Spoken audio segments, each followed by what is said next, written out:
Olá, pessoal. Aqui é a Gabi Oliveira. Eu sou professora, antropóloga, mãe de 2 e moro aqui nos Estados Unidos. E esse é meu podcast Uma Estrangeira. Hoje no episódio eu converso com o Isaac Shiratzalt. O Isaac é o guru de dados, análise de dados, tudo que vocês quiserem saber sobre Covid, se a informação procede, se o gráfico faz sentido, se a análise faz sentido, ele é a pessoa para procurar. Ele está no Twitter, no Instagram, e ele é gerente de inovação e de tecnologia, ele é coordenador na rede de análise Covid-19, e ele tem muita informação, e não só isso, ele é um mega comunicador. Então, eu fiquei super feliz que ele topou a conversa, porque eu pude fazer perguntas que... Gente, eu sou nerd dos dados. Eu amo alguém que consegue comunicar, explicar os dados tão bem como o Isaac consegue. E a gente precisa, no momento que a gente está, né, de informações que às vezes não fazem sentido, ou a gente fica com dúvida, ou não consegue entender números ou gráficos, a gente tem o Isaac para nos salvar. Então, fiquem agora com a minha entrevista com ele e a gente falou tudo sobre dados sobre Covid. Tá bom, gente? Aproveitem. Obrigada!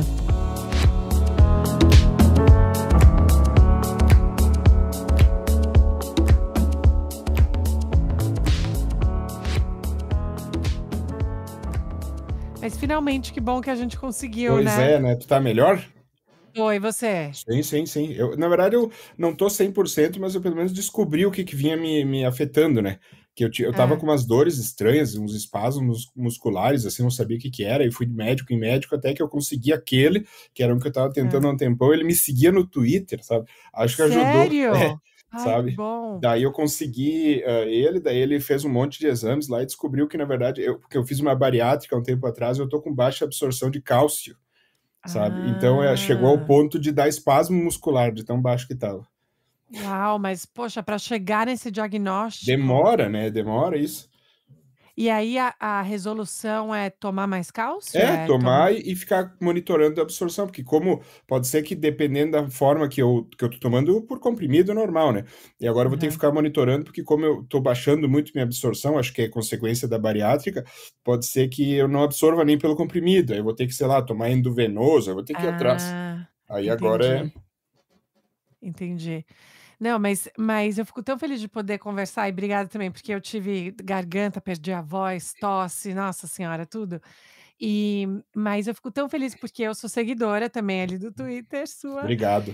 E, puxa, eu acho que você faz um serviço público, assim, de um tamanho, né? E eu acho que a gente tem muita sorte de poder ter pessoas como você que topam não só ir pelos dados e falar para a gente o que está acontecendo, mas também ser aquela face pública que eu imagino que nem sempre os comentários são sempre legais e positivos, né? Então você também tem que aguentar muita mensagem, assim, você sente, ou você acha que menos hoje em dia? Não, na verdade conforme foi aumentando a exposição, né, o número de seguidores e tal, foi aumentando o número dos haters, que a gente chama, né, que são aquelas pessoas que literalmente perseguem a gente para ficar martelando e mandando mensagens ruins, mas daí, assim, faz parte, infelizmente faz parte, sabe, é uma coisa que a gente, eu meio que, quando eu topei fazer isso, porque foi uma coisa totalmente minha.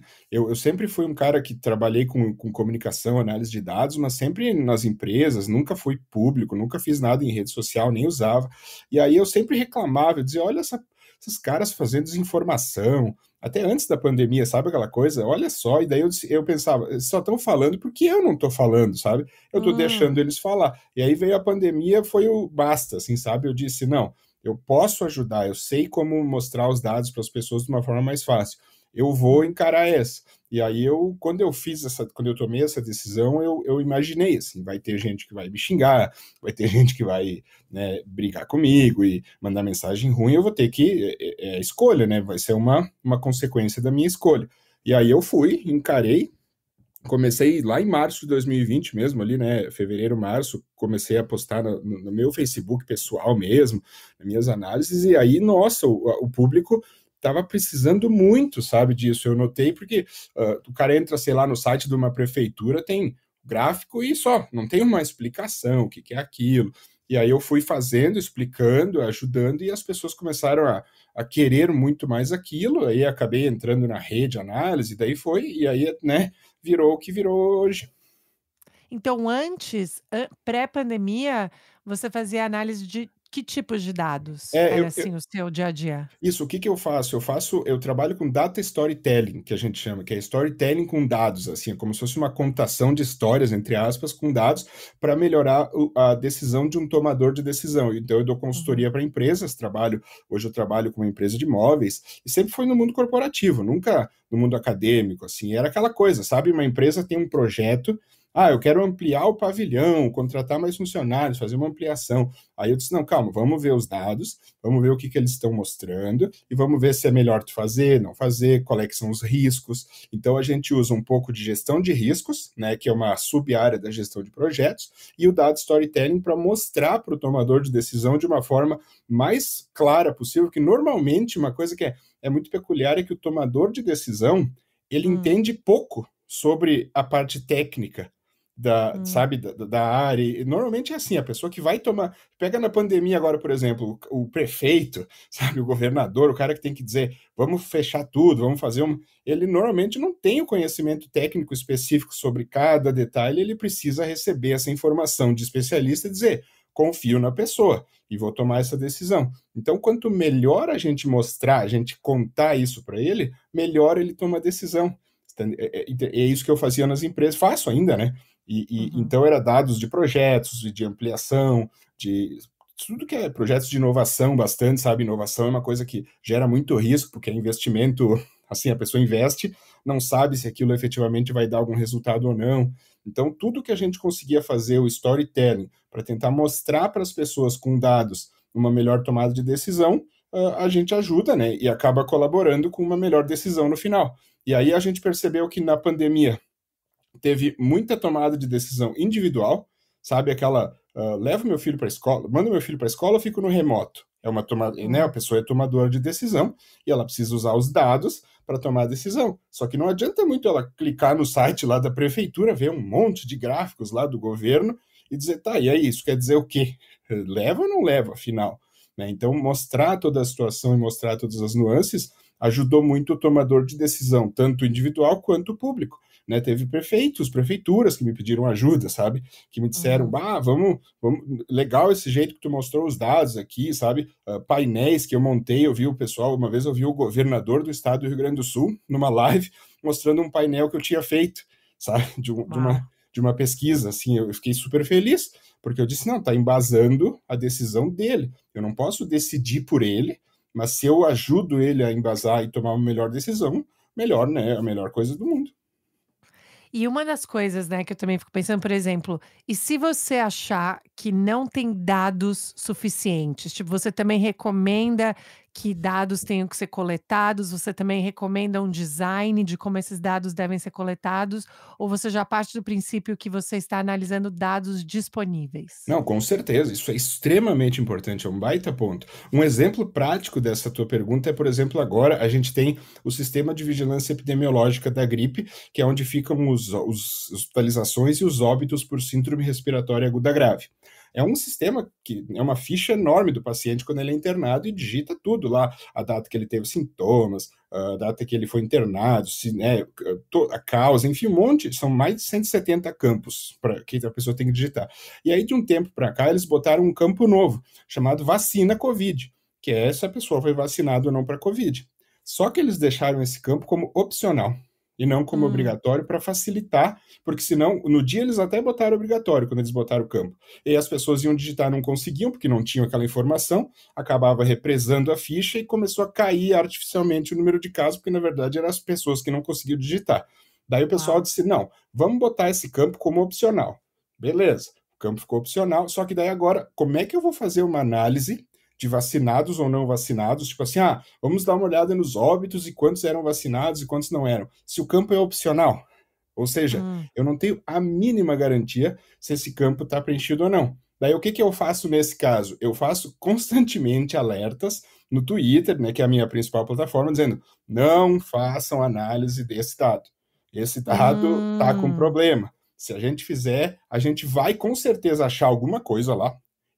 Com o que tem lá, eu vou descobrir que a vacina X ou a vacina Y teve mais ou menos óbitos. Só que eu não tenho garantia da aderência por causa dessa característica. Então, isso também é um alerta. Eu não analisei nada, eu não entreguei nenhum resultado de análise, mas eu tenho certeza que eu estou ajudando o tomador de decisão, inclusive até jornalistas, por exemplo, a não sair com uma matéria bombástica lá dizendo que a vacina X tem menos ou mais óbitos que a vacina Y, sendo que é um problema do dado, entendeu? Então, é muito interessante essa tua pergunta e realmente o dado falta, eu tenho que analisar isso e tenho que dizer, gente, bandeira amarela aqui, ó, não façam nada, porque aqui tem risco sério de viés. Nossa, para mim isso é muito interessante também de pensar, porque qual que para você, porque uma das coisas, né, aqui tem uma economista americana aqui nos Estados Unidos, ela chama Emily Oster, e ela é uma economista que, enfim, falava de coisas não relacionadas ao Covid. Uhum. Mas aí, quando o Covid começou, ela começou a fazer uma base de dados que era colhendo dados de escolas, que falavam quantos professores, quantos alunos estavam contagiados e tal, e ela começou a montar isso. E uma das críticas que ela sofreu muito é que, mas esse não era o seu setor. Uhum. Então, como que você vai analisar dados de um setor que não era seu? E o argumento dela é: eu sou economista, eu tenho as ferramentas, eu uso as mesmas ferramentas. Você acha que para você foi essa a habilidade que você transferiu? Que dados são dados, eles podem variar, mas o seu entendimento de saúde pública é importante, mas ele não determina como você entende dados. Faz sentido? Faz total sentido, e no meu caso foi bem específico, porque justamente era o ponto que eu mais tinha receio, porque eu estava analisando lá, por exemplo, casos, por que eu resolvi fazer isso? Porque eu olhei dados da China, dados lá da Itália, quando começou, que foi o primeiro país que apareceu, né, na mídia, e eu olhei aquilo e disse, cara, se essa curva exponencial acontecer no Brasil, eu não quero nem imaginar o que pode vir a acontecer, eu preciso fazer algum alerta, alguma coisa. Só que ao mesmo tempo eu dizia, tá, mas como que funciona vírus respiratório?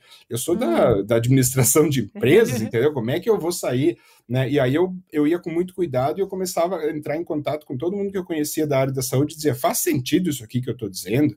Isso aqui que eu fazia uma análise, e aí uma prática que eu tenho, eu tento me derrubar, sabe? Eu tento derrubar a minha análise de todos os jeitos possíveis. Eu digo, não, aqui, e se é isso, e se é aquilo? Eu tento errar, sabe? E aí, quando eu tento lá 20, 30 vezes e não, todas indicam que está realmente acontecendo um aumento ou um problema sério, aí eu publico, entendeu? Então eu publico depois de muita análise. Só que no começo foi difícil, e aí chegou ali por agosto de 2020, foi mais ou menos quando eu fui convidado para entrar na rede análise Covid-19, que é essa rede nacional, né, do Brasil inteiro, de pesquisadores voluntários, e aí, nossa, ajudou demais, porque tem biomédicos, médicos, tem até advogados, sabe? Tinha de tudo, então a gente ficava ali no grupo, assim, debatendo, e eu mostrava e dizia, faz sentido isso aqui para vocês, essa análise? Eles diziam, olha, aqui não faz tanto, e aí melhorou muito a minha análise, porque eu justamente tinha esse peer review, sabe? Essa análise de pares,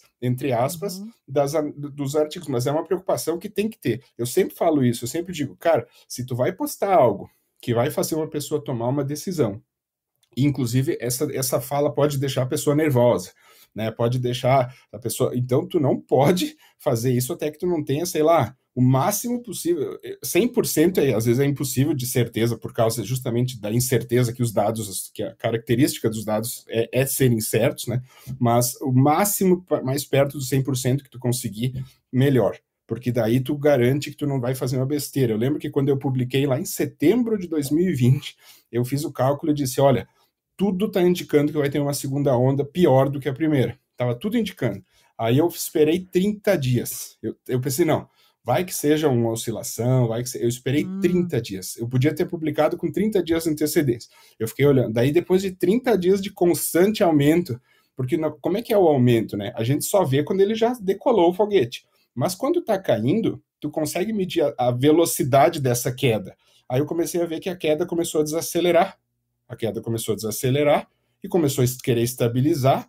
eu diga, se essa mesma energia, né, que está sendo aplicada aqui continuar, essa queda vai começar a acelerar de novo, vai virar aumento, e aí eu não quero nem imaginar o que pode acontecer, porque não tem vacina, não tem medicamento, não tem proteção, não tem nada. Se a gente rumar para Natal, Ano Novo, Carnaval e tudo mais, pode dar um problema sério. Daí eu fiz o cálculo e deu mais ou menos em torno de 4.000 óbitos dia, se fosse isso lá em final do ano. Aí eu fiquei, publico, não publico, porque vão me chamar de alarmista.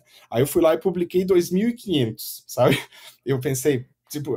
Você foi conservador, assim, tá? Tipo, isso. vamos... Eu disse, olha, acho que uns 2.500, assim, pode acontecer. E aí, o pessoal até não deu tanta bola isso quando eu publiquei lá no final. Aí depois, infelizmente, quando veio a onda ali, fevereiro e março, aí o pessoal ressuscitou os meus tweets dizendo, olha aqui o aviso, olha aqui. Daí eu disse, agora...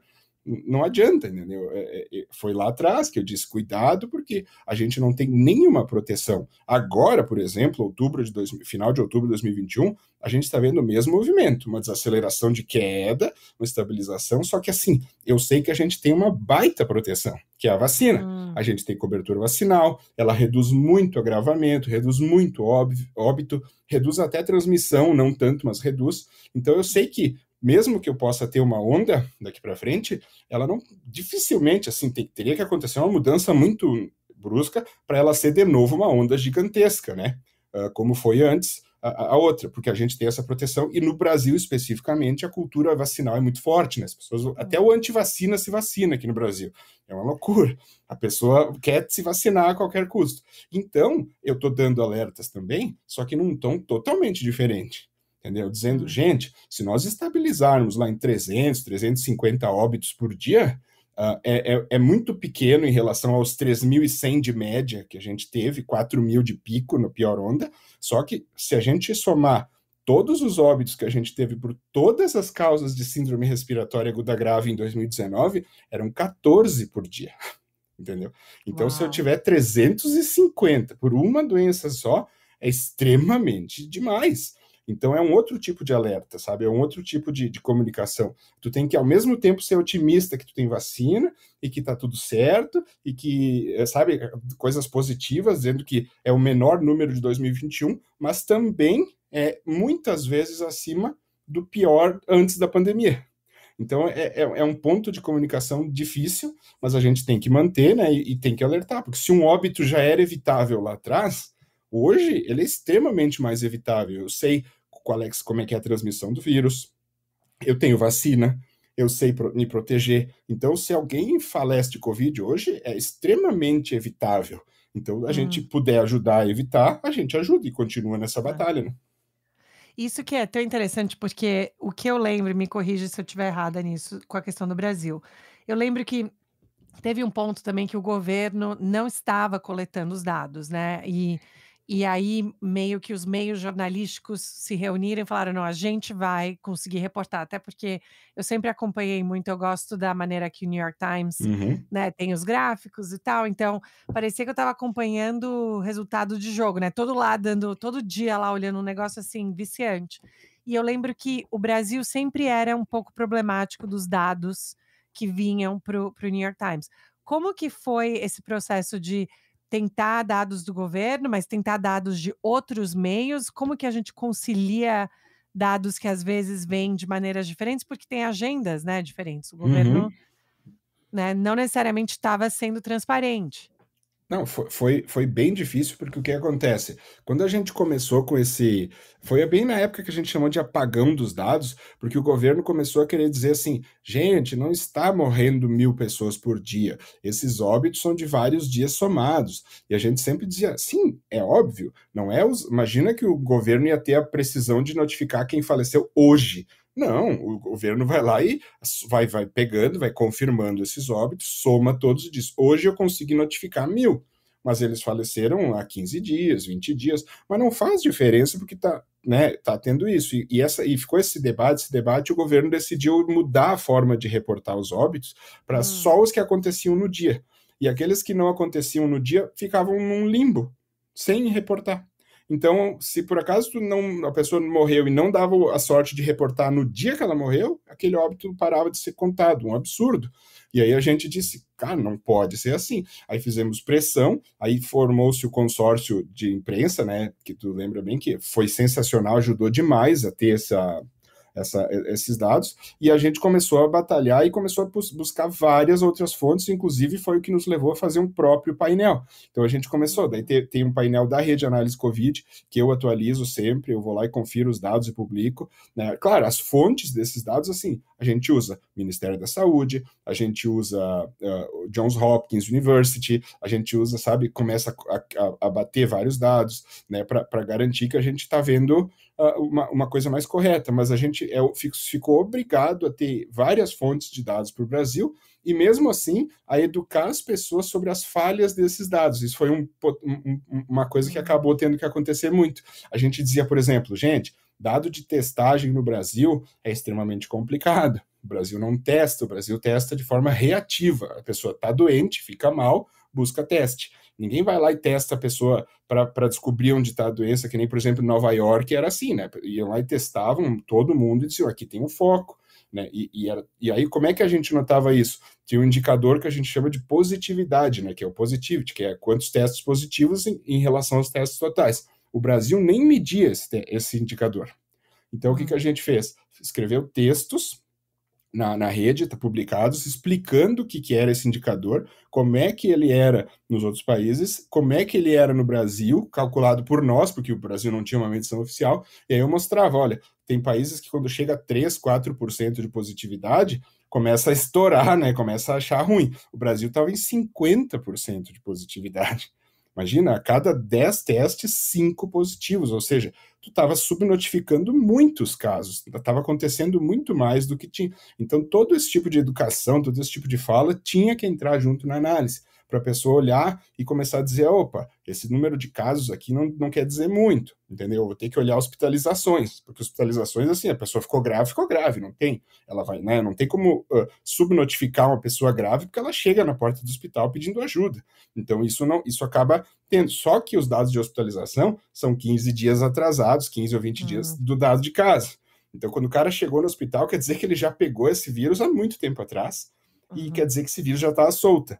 Então, servia para a gente mostrar que a doença estava aumentando, mas não servia para controlar a doença, sabe? Então, o Brasil sempre teve essa nuance, assim, a gente tem bastante dados, mas atrasados e falhos. Então, a gente tinha que ficar mostrando os dados e explicando, olha, controle da doença é difícil com esse dado, mas pelo menos entender o que está acontecendo e frear a gente consegue. Então, é bem isso que tu disse, assim, a gente tem que ficar nesse meio termo entre explica, mas explica que também não é bem assim, e educa, e né, tudo dentro. Por isso que acaba virando um storytelling, né? Onde a gente mostra todos esses personagens, que são os dados, mostra o que cada um representa nessa história e como é que a pessoa vai entender isso lá no final. No final das contas, a pessoa ficava braba com o governo, sabe?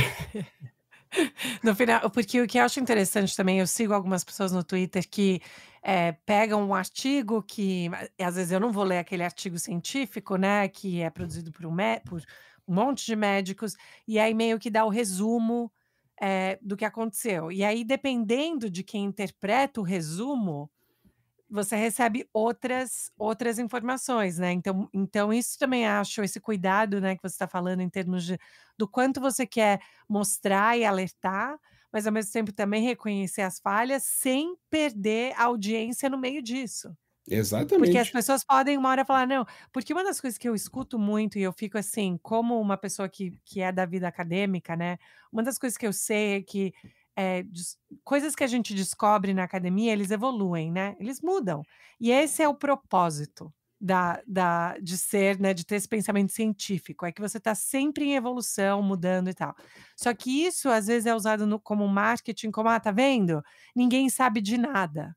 E se ninguém sabe de nada, por que eu tenho que tomar a vacina? Por que eu tenho que usar máscara? Se nada tem conclusão, né. E aí como que você acha que a educação entra nesse sentido de falar assim, não é que ninguém sabe de nada, é que são várias coisas acontecendo ao mesmo tempo? Isso é perfeito, porque eu sempre digo, a ciência é formada de incertezas. né? As incertezas juntas constroem a ciência e isso vem evoluindo. A gente vai aprendendo, vai entendendo. Só que a gente vem no Brasil, justamente, isso é uma coisa que eu percebo do Brasil especificamente. A gente é o país do 0 ou do 100. Ou é ou não é. Não existe nuance, não existe chance. Assim, um exemplo prático é a meteorologia, por exemplo. É só ver. A gente pega nos Estados Unidos, tu sabe bem, nos Estados Unidos, assim, 30% de chance de chuva de tarde em tal lugar. Aí tu fica, leva o guarda-chuva ou não? É uma decisão diferente. Aqui no Brasil é assim, vai chover ou não vai chover. Hoje chove, hoje não chove. Sabe? As pessoas têm muito disso, assim, só que não, são chances, né? Eu lembro quando começaram a aparecer lá no começo medicamentos, né, que talvez funcionassem, os primeiros artigos são assim mesmo, eles têm que pegar, né, e começar a testar e dizer, olha, in vitro, parece que de repente funcionou. E aí a conclusão do artigo era, sugerimos testar mais, né? Sugerimos avançar. Aí as pessoas pegavam aquilo e diziam, esse remédio aqui funciona. Né? E isso é uma coisa que acabou pegando mais forte no Brasil, porque o Brasil tem muito isso do 0 ao 100, do sim ou não, né? Da falta de nuance. Então, a gente, ao comunicar isso, começa muito essa história do, tá, mas a vacina funciona ou não? Como é que tem vacinados hospitalizados? Sim, mas é óbvio que vai ter. Nenhuma vacina é 100%, e conforme eu vou aumentando a população vacinada, né, eu vou ter um pouquinho de não vacinados. Teve até o secretário de saúde, acho que foi do Espírito Santo, que ele postou, e assim, na maior ingenuidade, assim, perfil de internados no Espírito Santo, aí ele postou lá 410 vacinados, 345 não vacinados. Entendeu? Daí parece, mas como assim? Aí eu fui olhar o público. Tem 3 milhões de pessoas vacinadas, dessas 3 milhões, 400 foram internados. E tem 300 mil pessoas não vacinadas. Dessas 300 mil, 300 e poucos foram internados. Ou seja, é quase 10 vezes mais internados na vacina, na não vacinado, do que no vacinado.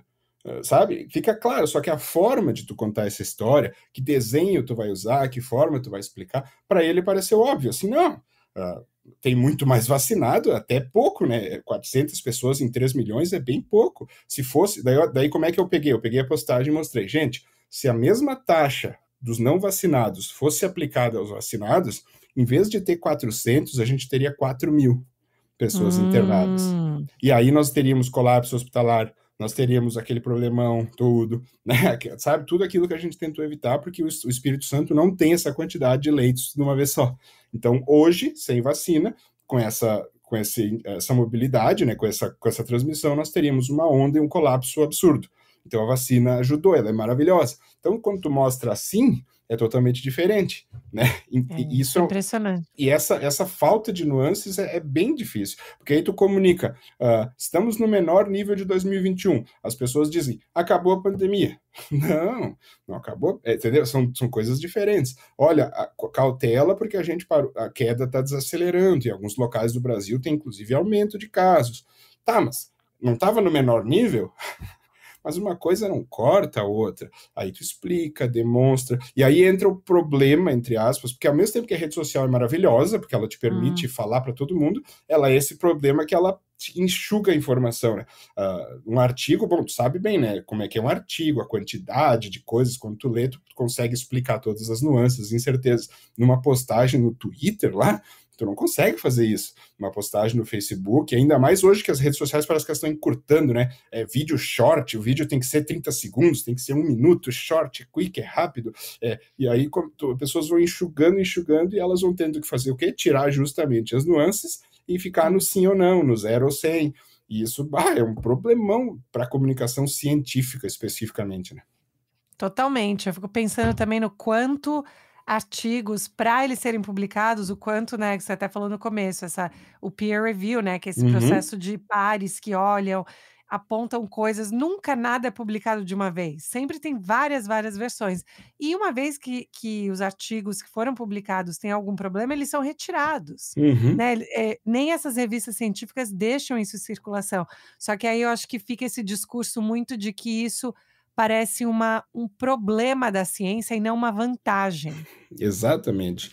Isso é a solução. Imagina se a ciência fosse dicotômica e categórica, assim, de bater martelo. Ia ser um horror. A gente ia ter... Antes do método científico, se a gente começar a lembrar a história, a gente vê cada absurdo, né? A gente lembra, sei lá, a lobotomia, que era uma coisa absurda. O pessoal tirava um pedaço. O cara ganhou o Nobel por ter inventado a lobotomia. Porque foi sensacional. Não, calma, se tu tivesse feito um artigo, estudado, peer review, análise por pares, tu ia ver, não, isso aqui não é bom, é pelo contrário, é horrível, né? Só que não, a gente fazia muito dessa forma, e aí parece mais simples, parece mais rápido, né? Parece a cultura de entregar resultado a qualquer custo, e isso aí acaba misturando. Inclusive, aconteceu esse fenômeno dos pré-prints, que a gente chama, né? Que é justamente a pessoa faz o artigo e lança nessa base de pré-publicação, ou seja, ninguém fez review, ninguém analisou, a pessoa pode ter publicado a coisa mais absurda do mundo lá, né, dizendo que a Lua é feita de queijo, e ela publica, aparece lá no pré-print. Aí as pessoas pegavam aquele pré-print e diziam, olha aqui, o estudo dizendo, e aí não, aí tinha que vir análises e dizer, gente, esse estudo não está fazendo o mínimo sentido. Inclusive pessoas fazem isso até de brincadeira. Teve um cara que pegou e fez um estudo assim, falando sobre Pokémon, e usou o Dr. Gregory House, lá do seriado House, como se fosse o autor do estudo, e publicou num pré-print, e aí esse pré-print acabou sendo publicado. Saiu do status e virou publicação, porque o pessoal acho que nem leu, sabe? Pagou o valor que tinha que pagar e publicaram numa revista lá de menos prestígio e tal. E aí o pessoal disse, gente, não pode, prestem atenção no que vocês estão publicando, isso aí acaba destruindo a ciência, acaba destruindo, e aí tudo isso foi feito para alertar, né? E aí mostra, é interessantíssimo o processo, mas ele tem que ser feito com muita cautela e com muito bom senso da pessoa que está fazendo, né? Eu, por exemplo, com os dados às vezes que eu pego ali, eu poderia fazer umas publicações super alarmistas e dizer, né, e pensando, não, vai ser positivo no final porque as pessoas vão ficar com medo e vão se resguardar e vai acabar baixando os números, sabe? Eu podia simplificar e pensar, ser mais paternalista e dizer, não, as pessoas não entendem, só que não é assim, é justamente isso respondendo a tua primeira pergunta, né, o que encaixa agora é a importância da educação. A educação, as pessoas começam a dizer, não, existe nuance, existe... A história das máscaras, por exemplo, é super difícil comunicar. Ao ar livre é seguro, em local fechado não é seguro. As pessoas querem, ou usa ou não usa, sempre ou nunca, né? Aí as pessoas, não, se tu ficar falando, as pessoas vão entender tudo errado e vão acabar não usando. Então vamos dizer que precisa usar sempre. Só que daí tu acaba confundindo e acaba criando essa desconfiança na ciência. Exato, então, por mais que a curto prazo uma simplificação pareça boa, tipo assim, emergência, todo mundo de máscara, não pergunta, sabe? Não questiona, só bota e deu. A curto prazo pode ser até que resolva, mas depois a médio e longo a pessoa começa, tá, mas não faz sentido isso aí tá como assim? E aí começa a duvidar, né? E aí acaba jogando contra, total. Sim. Aqui no meu estado, em Massachusetts, em julho, eu acho, junho, julho, o governador fez um mandato de máscara. Se você estivesse fora da sua casa, você tinha que estar de máscara, independente de onde estivesse, né? E aí, então, assim, eu moro numa cidade super pequena. Então, tinha gente que saía para passear com o cachorro sozinho, não tinha ninguém na rua, mas estava lá com a máscara. E aí, por que ficou essa questão? Eu acho que muitas pessoas depois sofreram dessa questão de, não, eu não quero voltar àquele negócio, né, que era, porque... Mas, ao mesmo tempo, eu acho que também o governador estava tomando a melhor decisão que ele podia tomar com os dados que ele tinha. Né? Exatamente. Então eu acho que isso que às vezes a gente também não contabiliza, de tipo, a gente também está tomando decisões com o que a gente sabe agora e com a melhor informação que a gente tem, mas as coisas vão mudar. E aí, quando você pensa nessa questão individual, né, que eu adorei que você falou no começo, como que seria o melhor raciocínio para as pessoas tomarem essas decisões? Por exemplo, mandar filho para a escola. Tipo, quais são os modelos para tomar esse tipo de decisão? Uma coisa que eu sempre explico, que vem da gestão de risco, mas é muito usada nesse quesito, que é o princípio da precaução. Esse princípio é usado até no meio ambiente, que é aquela coisa assim, se eu tenho uma incerteza, né, de algo que pode acontecer, e essa incerteza diz que eu posso vir a enfrentar um problema sério, mas eu não sei se eu posso ou não. Eu posso, mas eu não tenho 100% de certeza. É tipo assim, eu tô andando, Pode ser que tenha um buraco na tua frente, sabe? Mas tu não sabe se tem, mas pode ser que tenha. É possível. Quando tu chega nesse ponto, o princípio da precaução diz o quê? Se prepare para cair.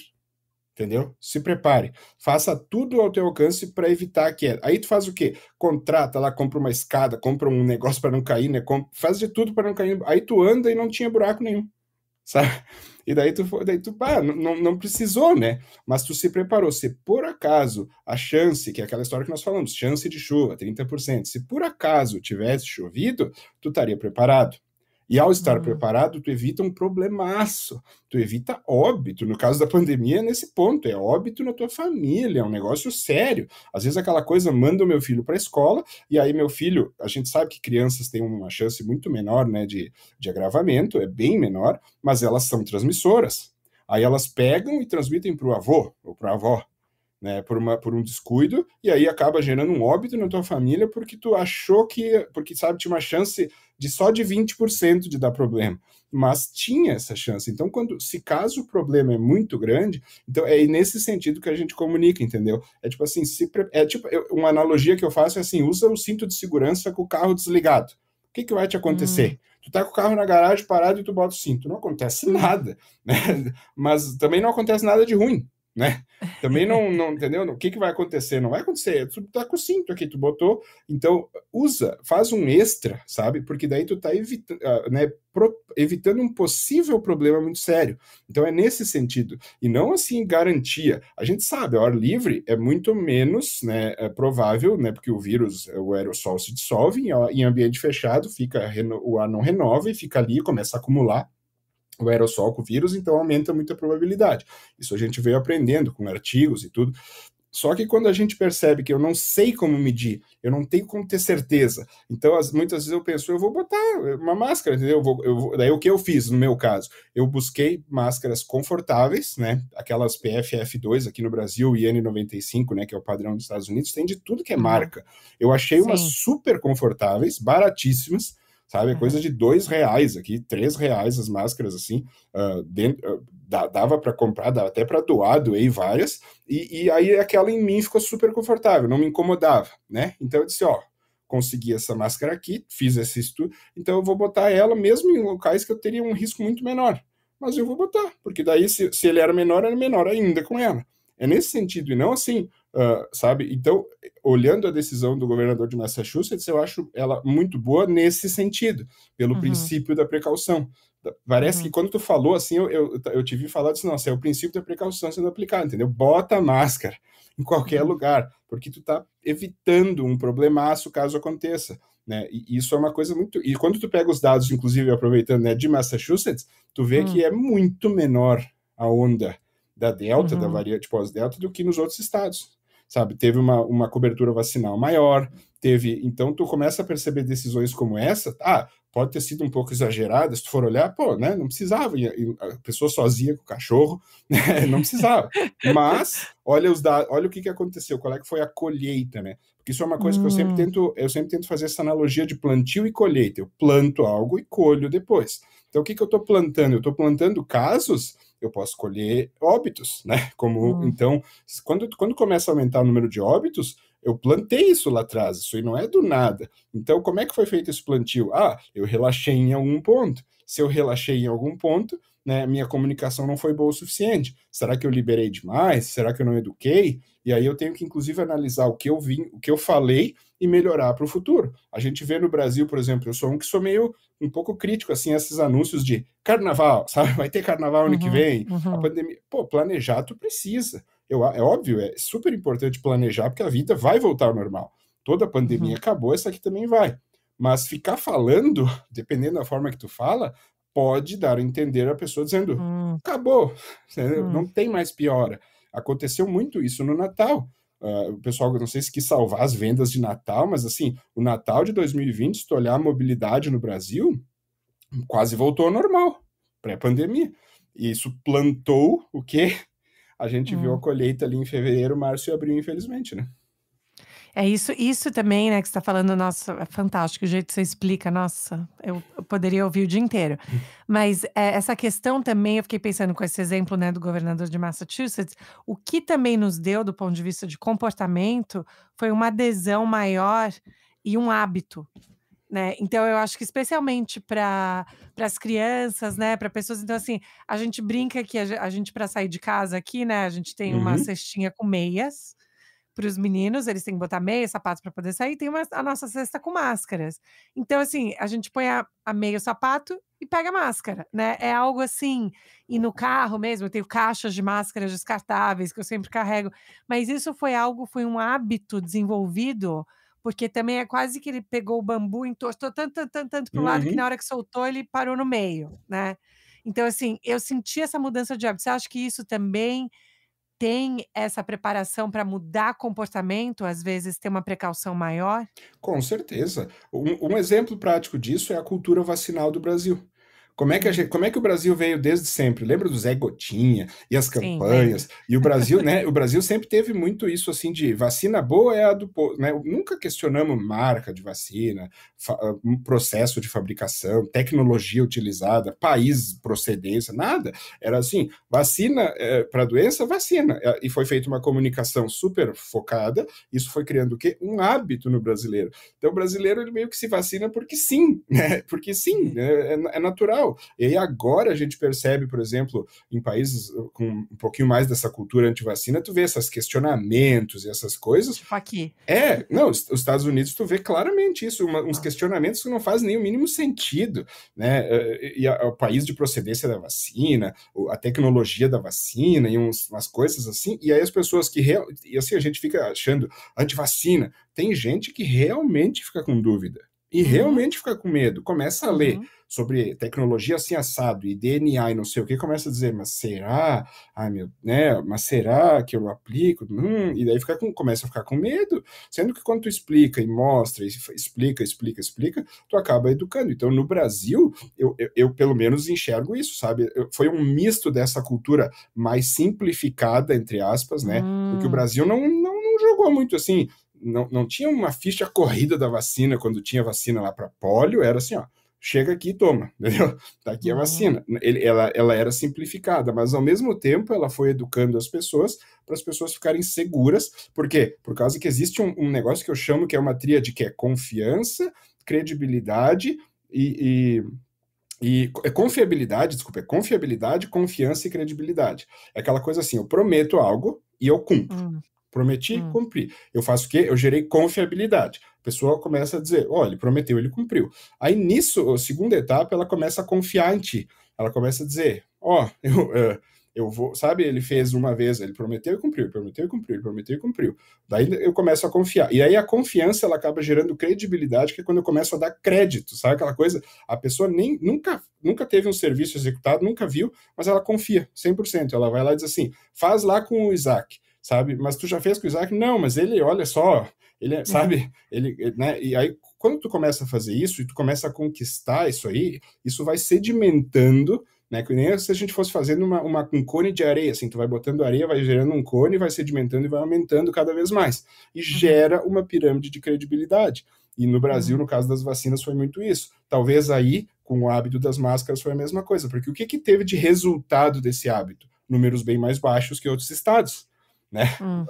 Menos colapso hospitalar, menos problema. Ou seja, olha só, o governador mandou fazer A e aconteceu B como resultado, puxa vida, né? Eu vou levar esse hábito para diante. Agora, se começasse a gerar questionamento e dizer que não era isso, e começar com teoria da conspiração, e começar a confundir e misturar tudo a comunicação, ia começar a bagunçar essa tríade da credibilidade. As pessoas dizem, mas será? Será que é isso? Tanto que os caras da desinformação, tu vê bem, eles conseguem, de alguma maneira, que eu não sei como, Uhum, eles conseguem gerar credibilidade sem ter resultado entregue. Porque uhum. tudo que eles falam dá errado. Eles falam, vai acontecer isso, não acontece, vai acontecer isso, não É. acontece, vai acontecer isso. E tá cheio de seguidores, cheio de fãs. Eu não consigo entender, sabe? Hum, Teve gente aqui no Brasil que disse, não, vai morrer no máximo 800 pessoas. Pensa bem, se uma pessoa diz isso, né, e chega a 600 mil pessoas, se tu for parar para pensar na lógica, não tem como confiar nessa pessoa. Não. Ela estava Sim. totalmente fora, né? E não, essa pessoa ainda está na mídia, ainda está jogando informação, ainda sabe, ainda dão credibilidade. É isso que é difícil de entender aqui para mim. E o que é interessante é que muitas dessas pessoas, né, um dos argumentos que essas pessoas, né, não vamos citar nomes, mas talvez a gente esteja pensando nos mesmos, Uhum, muitas dessas pessoas usam o argumento, por exemplo, essa contagem, não foi Covid que uhum. morreu, foi de outra coisa, né, e tipo, e começa a tentar sabotar essas coisas e a conta continua sem fechar. Isso. Isso, e tu tenta, é super fácil de mostrar, sabe? Eu fiz quantas checagens de dados, o pessoal até já me chama, assim, vem uma postagem maluca de algum desinformador, eu já olho, eu já respiro fundo, aí começam os jornalistas, assim, no meu WhatsApp, que olha só, saiu essa postagem aqui, tu consegue nos ajudar mostrando, né, com a checagem? Eu digo, sim, 5 minutos, peraí, daí é só pegar os dados e mostrar, ó, isso. Óbvio, sabe? Só que as pessoas parecem que elas, eu não sei, elas não querem, ou elas não querem acreditar, mas é uma pequena Exato. parte, Porque tu pega, por exemplo, Porto Alegre, agora esses dias teve uma manifestação de pessoas contra o passaporte Eu vi, vacinal. eu Foi esses vi. dias, Aí tu olha e tu diz, nossa, que barulheira, né? Aí tu vai olhar as estatísticas de Porto Alegre, tu vê que mais de 90% da população adulta já tomou a vacina. Não é Uhum. nem, entendeu? Então, esses caras fazem parte, sei lá, desses 10, 8%, 5% que não tomou, não sei, né? E estão fazendo essa barulheira enorme. Então, é muito mais um conceito, isso é minha opinião, né? Uma coisa que eu Sim, não tenho sim. como bater o martelo, mas parece mais um conceito de grupo, sabe aquela coisa? Uhum, As pessoas pensam que nem eu, elas me aceitam, eu falo isso aqui, elas não me chamam de maluco, elas me vibram, elas uhum, ainda me uhum, exaltam. Eu vou uhum, continuar falando, né? Eu nunca fui aceito, agora estou sendo, eu vou hum. continuar. Então, a opinião é totalmente fora, não faz sentido nenhum, mas a pessoa acaba indo nessa. A gente viu quantas vezes eu vi no rádio, eu acompanho bastante dos outros países também para justamente entender a situação, pessoas nos Estados Unidos arrependidas, assim, né, de ter Uhum. acreditado, olha, eu acreditei no fulano e agora eu tô aqui no hospital, por favor, se vacinem, né, eu estava Não, errado. e tem tantas coisas, né, também aqui falando que os remédios que às vezes são usados no hospital, eles também não têm a aprovação que quem queria que tivesse aqui pelo FDA, né, o Food and Uhum, Drug Administration. Mas uma pergunta que eu tenho, por exemplo, o caso quando aconteceu aqui com a distribuição da vacina da Johnson& Johnson, né, uhum, da Janssen, e já havia sido distribuída 7 milhões, eu acho que era o quanto já tinha. E aí o governo decidiu parar a distribuição, porque houve casos, né, que eles queriam investigar e tal.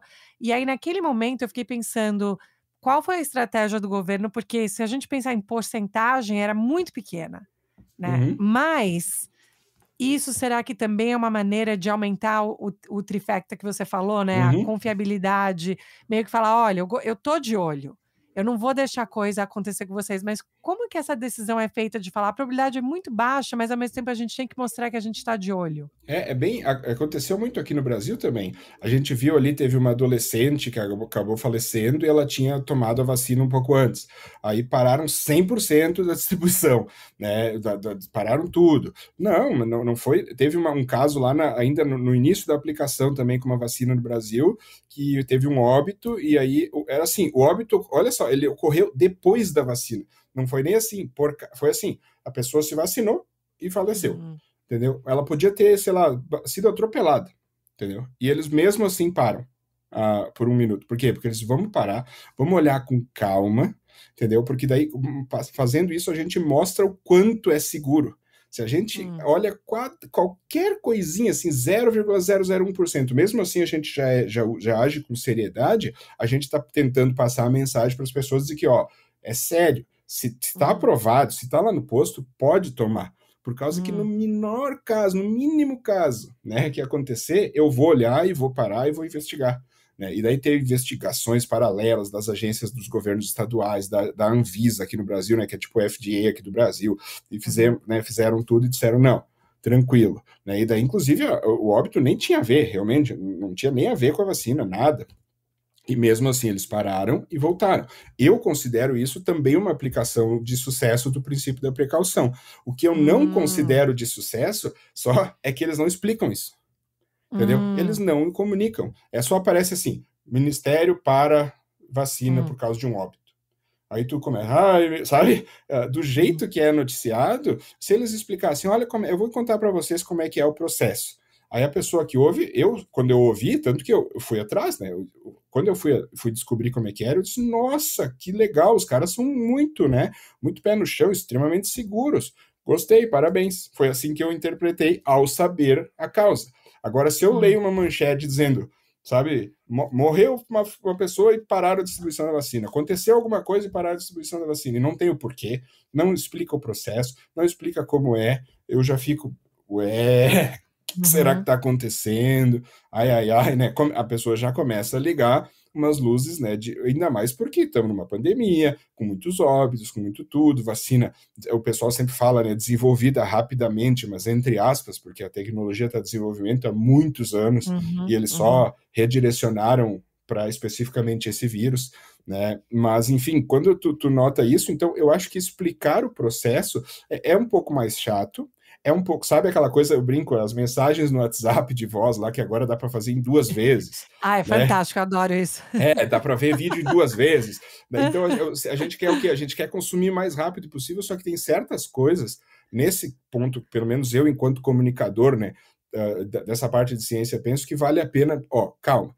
Aqui, por mais chato que possa parecer, vale a pena contextualizar. Vale a pena te explicar algumas coisas antes, e daí, agora que tu entendeu isso, agora lê essa notícia de novo. Aí a pessoa lê, tá, óbvio, parabéns para a Anvisa, sabe? Fica óbvio. Eu digo que eu gosto do rápido quando é coisa que eu acho que eu não quero escutar.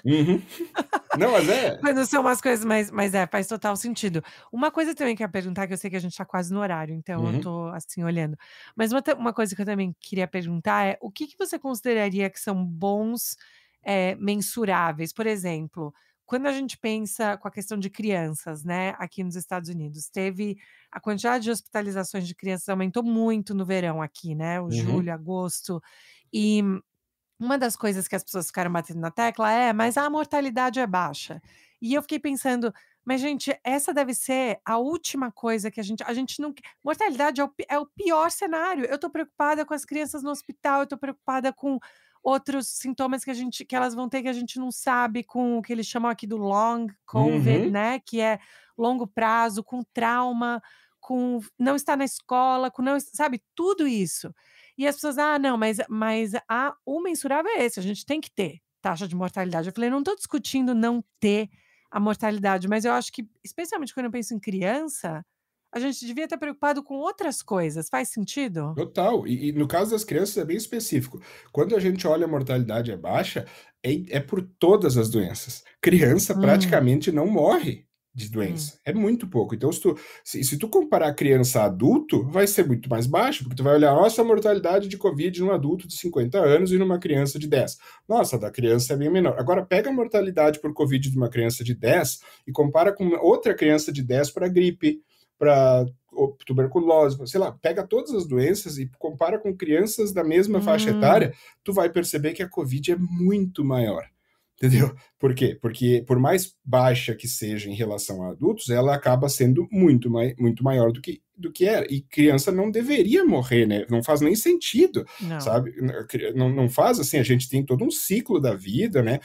Até o idoso, a gente está cada vez aumentando mais. A gente hoje tem pessoas com 90, 95 anos. Olha a rainha da Inglaterra, né? A gente sempre usa o exemplo. Né? Super bem, né? Então a gente não pode, nem eles, imagina criança, dizer. Então, quando a gente nota isso, a gente tem que sempre entender o que eu quero atingir, o que eu quero comunicar para as pessoas. Quando a pessoa fala da mortalidade baixa de crianças, o que eu enxergo nesse caso específico é que a pessoa, na verdade, ela quer justificar uma volta ao normal. É aquela coisa assim, vamos voltar ao normal, vamos liberar tudo. Aí, como é que eu justifico isso? Se eu disser que as crianças morrem muito mais de Covid do que de outras doenças, eu não consigo. Como é que eu vou vender, né, a noção de que eu tenho que voltar tudo ao normal se eu vou dizer que as crianças morrem muito mais e eu não tenho vacina para elas ainda? Então, ou seja, se elas estavam vulneráveis antes, agora elas estão muito mais. Ou seja, tudo isso indica que eu devo puxar o freio de mão e dizer cautela, né? A luz do semáforo está amarelo piscante, ou seja, vai devagar, olha para os lados e avança com calma. Avança, mas avança com calma. E não avança com tudo. E aí, então, tudo. Eu sempre, quando eu vejo essa análise, eu sempre pergunto para as pessoas que me pedir assim: o que essa pessoa que está dizendo esse mensurável, o que ela quer te dizer? O que ela quer te vender? Ah, ela quer te vender a volta ao normal. Então ela vai achar algum mensurável que volta ao normal. Porque quando tu dá uma meta para uma pessoa, ela vai cumprir aquela meta, sabe? Tem um caso bem rapidinho que eu gosto de contar, que é das empresas, que o pessoal, tinha uma empresa que eu atendia, que o pessoal falava que a meta era o número de produtos fabricados no final do mês, sabe? Tinha que fechar o número X de produtos. Aí quando chegava no último dia do mês e não tinha batido a meta, eles pegavam o produto lá que era o menor possível, um produtinho que não vendia, e fabricavam 1 milhão daqueles, sabe? Nem tinha pedido daquilo, eles fabricavam 1 milhão. Daí que acontecia? Batia a meta. Beleza, a meta era número de produtos, tá aqui tua meta entregue. Tá, agora eu tenho um estoque absurdo de uma coisa que eu não vendo e tá lá parada, mas eu bati a meta. Ou seja, quando tu cobra uma determinada meta, tu dá um jeito de entregar essa meta. Só que tu tem que entender o que tu tá querendo vender, né? Ah, eu quero vender uma volta ao normal. Ah, então eu vou buscar métricas que me digam que tá tudo bem, né? Mesmo que não esteja. Então agora vamos, e aquilo que eu falei lá no começo, de tentar me derrubar. Quando eu acho uma métrica dessas, tá, vou tentar me derrubar, vou comparar crianças com elas mesmas. Opa, Covid está bem mais alto. Então, não posso vibrar, entendeu? Não é positivo. Isso que falta fazer quando você tem esse tipo de mensurável. Então, não é nem questão de qual é o melhor mensurável, e sim o que eu quero vender, entendeu? Eu quero vender uma volta normal, eu vou dar um jeito para ti de vender essa volta normal. Né? Por isso que a gente via análises, às vezes, nos momentos horríveis, a gente via análises que pareciam até sensatas, dizendo que estava tudo bem, porque o cara usava os métricas certas, né? Para aquele caso, e aí acabava, sabe, é que nem aquele desenho que tem um furo de bala na parede, o cara ia lá pintava o alvo ao redor, sabe? Ó, acertou bem no bullseye aqui. Uau, suas metáforas são muito boas. Eu prometo que é a última pergunta. Imagina. Aqui. Mas uma das coisas que eu também, ali durante a volta às aulas, né, pra gente foi um pouco antes aqui nos Estados Unidos comparado com o Brasil, uma das coisas que aqui ficou muito forte era, se houver alta transmissão na comunidade, a gente vai ver alta transmissão na escola, né. Então era mais assim, esse foi meio que o racional das pessoas aqui, né, pelo menos aqui no meu estado, tentando tomar as decisões de abertura de escola, quantidade de crianças na sala de aula, distanciamento, tudo isso. E o que eu vi muito eram pessoas que tentavam importar para o Brasil o que estava acontecendo em outro lugar para justificar alguma coisa. E quando a gente pensa nessa questão, né, de culturas, países, como que você vê, assim, existe algum modelo em algum país em termos de dados e precauções que funciona melhor, mesmo com essa cautela da gente não importar nada, porque são contextos diferentes, mas existe alguma maneira da gente pensar numa estratégia mais global para conter, a expansão da pandemia? É bem interessante isso, porque o fator social e cultural importa muito. Então, se eu pego um modelo, por exemplo, assim, se eu olhar modelo matemático, eu vou dizer assim: olha só, o modelo de positividade dos Estados Unidos é muito bom, porque eles medindo positividade, eles vão conseguir resolver. Aí eu trago esse método para o Brasil e eu aplico, ele provavelmente não ia dar certo, porque aí a minha positividade ia dar 50%. Eu ia dizer, opa, mas para ela baixar para 3%, que é o ideal, eu vou ter que quintuplicar, sextuplicar o meu número de testes. Não tenho condição. E aí travou o modelo, entendeu? E aí eu penso, putz, como é que eu vou fazer? Quando a gente fez as análises aqui, por exemplo, a gente olhava, vamos olhar todos os números e vamos ver qual aumenta mais rápido. Daí eu olhei, mais rápido não, por primeiro, melhor dizendo. Aí a gente olhou aqui no Rio Grande do Sul, que é onde eu moro, a hospitalização em leito clínico. Sabe, hospitalização em enfermaria era o primeiro que aumentava, que é aquela pessoa que começa a piorar, né? E aí, esse número aumentava e daí seguia o resto. Então, se a gente agisse no menor sinal de aumento do hospitalização em leito clínico, a gente fazia. Esse modelo provavelmente não daria certo em outros locais, ia ser muito atrasado, entendeu? Então, é bem difícil a gente importar ou mesmo tentar pegar modelos sem levar em conta essa questão social e cultural e financeira também. Nesse caso dos testes que eu dei o exemplo, é financeiro mesmo, né? O pessoal não tinha condição efetiva nem de equipe, nem de tudo, de testar a quantidade absurda de pessoas que era, né? Então, Eu acho que a gente tem que analisar o que tem na mão naquela região e aí fazer uma estratégia. Tanto que quando a gente olha vários países, a gente vê que cada um tem a sua, algumas funcionaram, algumas não funcionaram, né? E totalmente diferente. A gente pega o clássico exemplo da China, por exemplo. Tu olha a China, a pandemia, entre aspas, acabou para eles em metade de 2020, porque eles fizeram uma supressão tão forte, né, que é uma coisa que culturalmente é aceita lá para eles, eles têm essa cultura. Era aquele negócio absurdo, a pessoa saía de casa, vinha um drone, sabe, com uma mensagem dizendo, volta para casa. Era nesse nível, assim, lá funcionou, reduziram os óbitos a zero, reduziram os casos a zero, e aí, claro, pode ter aglomeração à vontade. Eu lembro do Réveillon na China, todo mundo festejando, se abraçando, e nenhum caso. Por quê? Porque não tinha vírus, né? Pode aglomerar à vontade, sem vírus. Eles fizeram essa supressão, e essa supressão fica difícil de fazer em países que nem o Brasil, que o pessoal xinga, né? Tu usa uma máscara, o pessoal já reclama. Imagina botar aquela roupa toda, né? Às vezes tem as pessoas que moravam na China e mostravam assim, olha como é que o pessoal tá voltando de avião pra China, daí com uma roupa assim, sabe, que nem aqueles filmes assim de biohazard, assim, tudo, né? Uma coisa absurda. Por quê? Porque eles tinham a cultura da supressão, da prevenção. Para eles era melhor. Então, tu tem que adequar a tua cultura, né, o que tu pensa e como é que as pessoas lidam com isso, com os dados. Por isso que no Brasil eu não condeno tanto essa comunicação mais simplificada. Porque lembra que a gente conversou que o Brasil é o país do 0 ao 100, do sim ou não? Então é muito mais fácil eu comunicar. Toma a vacina, vai lá e toma. E não a vacina de tecnologia X do país Y, de não sei o quê. Porque a pessoa, sabe, ela começa mais a atrapalhar do que ajudar. Não, e vira esse negócio do sommelier da vacina, né? Mesmo Isso. aqui já começou. Aqui também a gente já tá com um problema de comunicação com a questão do booster, né? Do reforço. Então, agora já voltou. Se você é acima de 65 anos, se você trabalha num lugar de alto risco, e aí as pessoas, então pode cruzar, né? Se você tomou Johnson, você pode tomar um booster da Pfizer ou Moderna, enfim, tudo isso porque a gente entrou nessa discussão, que pode ser até algo positivo, né? Porque olha só, tá todo mundo falando mais sobre coisas que às vezes são mais difíceis, mas ao mesmo tempo aumenta insegurança, hesitação, né? Tudo isso. Porque como você falou, eu realmente entendo medos.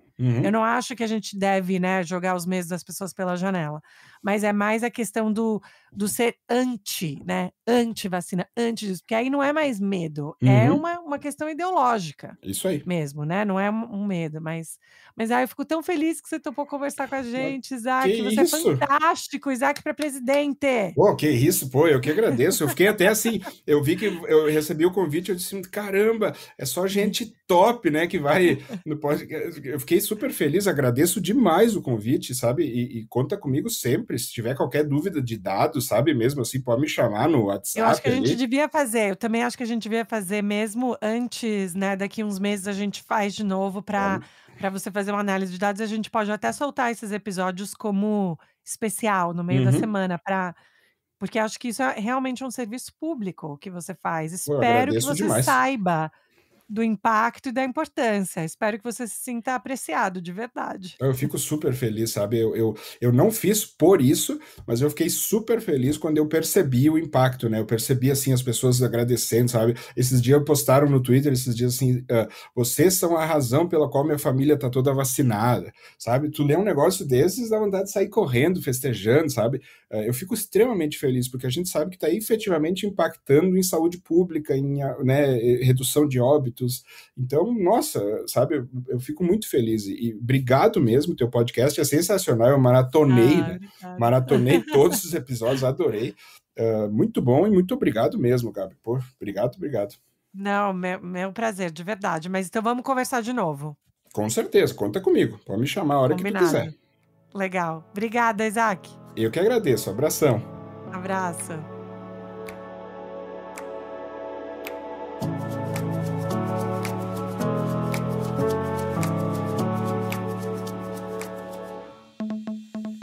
Muito boa a minha conversa com ele, vai, gente. Olha, eu, se pudesse, ficava horas fazendo perguntas, detalhes, porque eu acho que é um talento tão grande, né, de poder não só entender os dados e comunicar, né, a informação bem, mas entender os limites, né, dos dados e o que mais a gente precisa saber para poder completar é o que a gente está procurando. E como ele falou, dúvida não é o problema, né? Não é a questão. Dúvida a gente pode ter, a gente pode querer, mas a questão é realmente procurar informação de qualidade. Então eu adorei.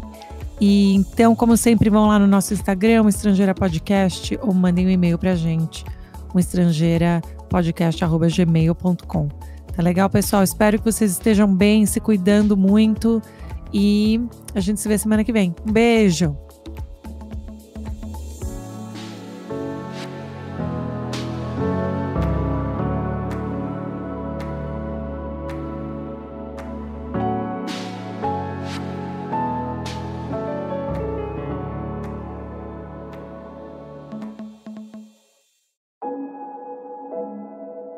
Esse podcast foi editado por Fábio Guerrara.